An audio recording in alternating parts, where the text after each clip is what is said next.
Oke, pada video kali ini kita akan bahas mengenai apa itu variabel.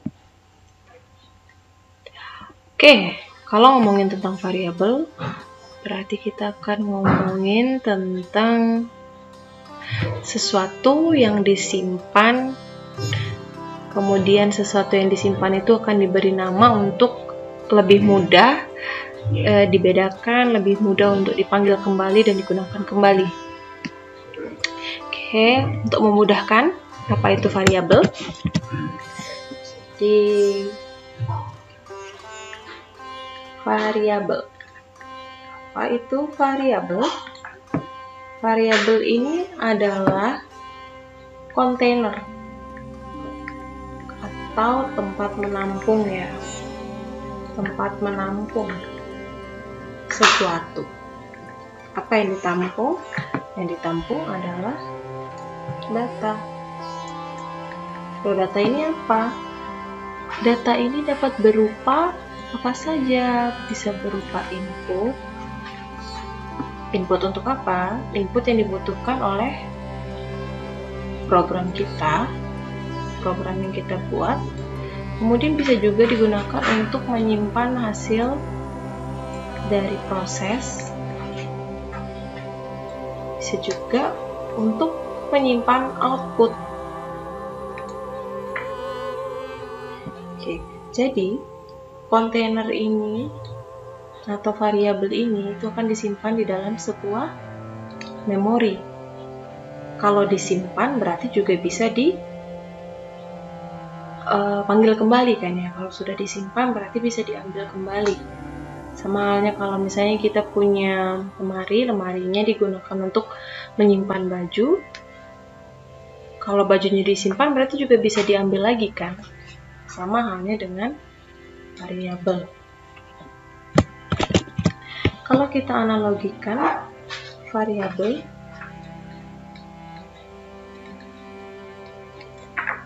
kita punya kotak, misalnya kita punya kotak. Nah, ini kotaknya. Kotak ini adalah ruang pada memori. Nah, di setiap ruang memori ini bisa kita gunakan untuk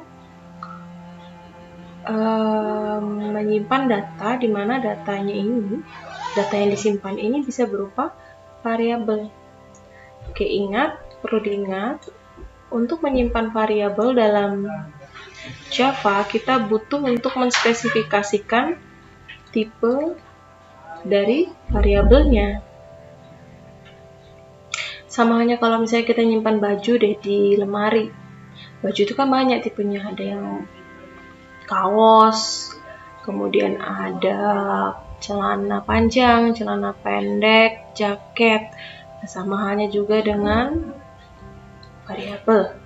Kayak misalnya kita punya 4 kotak. 4 kotak ini bisa lebih banyak ya kotaknya. Kalau sini saya hanya gambar 4. Oke, 4 kotak ini bisa kita isi dengan macam-macam hal. Oke, misalnya kotak pertama kita gunakan untuk menyimpan angka, misalnya ya, angka 5 atau bilangan bulat 5. Oke, bilangan bulat 5 ini perlu diberi nama, atau kotak ini yang berisi angka 5 ini perlu diberi nama. Oke, namai dengan misalnya A. Oke. Kemudian A ini berisi angka 5. Ya, nggak berisi angka 5. Maka bisa kita spesifikasikan tipenya adalah ya int atau integer. Lalu di sebelahnya kita buat variabel baru lagi, variabel b. Oke, di mana variabel b ini kita bisa buat tipenya menjadi misalnya char. Char ini buat apa? Char ini untuk menyimpan data berupa karakter. Karakter itu bisa macam-macam. Bisa alfabet A sampai Z. Bisa tanda baca, tanda kurung buka, kurung tutup, macam-macam pokoknya. Di sini kita mau simpan karakter, misalnya karakter, tanda tanya misalnya ya. Oke, lalu di sebelahnya ini kita buat lagi variabel namanya C, dimana C ini tipenya float. Kita punya variabel C tipenya float, dimana di sini kita bisa isi dengan data yang memang sesuai bertipe float. Artinya kita bisa menyimpan angka, dimana angkanya ini bedanya dengan integer kan, kalau float berarti kita bisa menyimpan varian angka desimal. Misalnya di sini kita simpan angkanya 1,50. Lalu di sebelahnya kita buat lagi variabel namanya D, tipenya oke, kita bisa ya, masih ada yang tahu boolean ya. Boolean ini ada dua aja, antara true atau false, yes atau no, 1 atau 0. Biasanya dikenalnya adalah true atau false, bisa kita isi dengan false. Sekarang di kotak 4 kotak ini kita punya berapa variabel? Kita punya variabel A, variabel B, variabel C, dan variabel D. Dimana variabel A ini tipenya integer, kemudian variabel B tipenya char, variabel C tipenya float, variabel D tipenya boolean. Oke, jadi A, B, C, dan D ini adalah nama yang akan mengidentifikasikan setiap kotak ini. Kotak yang berisi angka 5, berisi tanda tanya, berisi 1,50, dan berisi false. Lalu, apakah isi dari kotak A, B, C, dan D ini bisa diubah isinya? Tentu saja bisa. Misalnya kita mau ganti A ini, kita mau ganti awalnya 5, kita jadikan 10. Kita jadikan 10. Boleh. Lalu apakah A-nya akan berubah? Sebenarnya A ini tidak akan berubah. Yang berubah itu adalah isi dari si kotak A ini. Kemudian untuk B, apakah juga bisa berubah isinya? Bisa, teman-teman.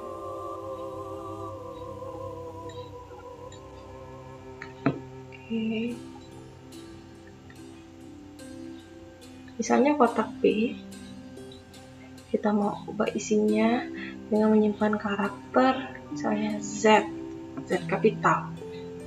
Lalu C dan D, ya isinya juga bisa diubah.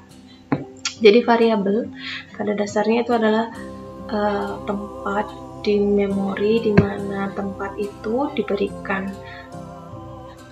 penanda khusus ya, nama khusus, kemudian tidak lupa tipenya, di mana nama khusus ini dia akan membedakan kotak yang satu dengan kotak yang lain. Lalu untuk memanggil si 10 kita tidak perlu tidak perlu langsung menuliskan 10 gitu. Bisa aja kita panggil nama atau kunci untuk mengidentifikasi si 10, yaitu dengan cara memanggil variabel A, karena variabel A ini otomatis dia akan menunjuk si 10 atau apapun yang ada di dalam atau yang disimpan di dalam kotak ini. Begitu. Lalu variabel ini punya tipe data. Tipe data yang boleh disimpan di masing-masing kotak. Karena yang bisa disimpan di dalam kotak ini adalah satu jenis data dengan tipe tertentu. Ada beberapa tipe data yang dikenal, ada integer, ada double, kemudian ada char, ada float, ada boolean. Ini adalah tipe data beberapa contoh tipe data primitif. Oke, ada yang nanya misalnya, apakah hanya bisa menyimpan karakter saja? Kita bisa nggak menyimpan kata atau kalimat? Bisa. Kita bisa simpan dalam bentuk string, tapi string ini dia tidak termasuk dalam tipe data primitif. Jadi di dalam string, misalnya kita punya lagi satu kotak ya. Kita punya satu kotak lagi di sini. Kita punya satu kotak lagi.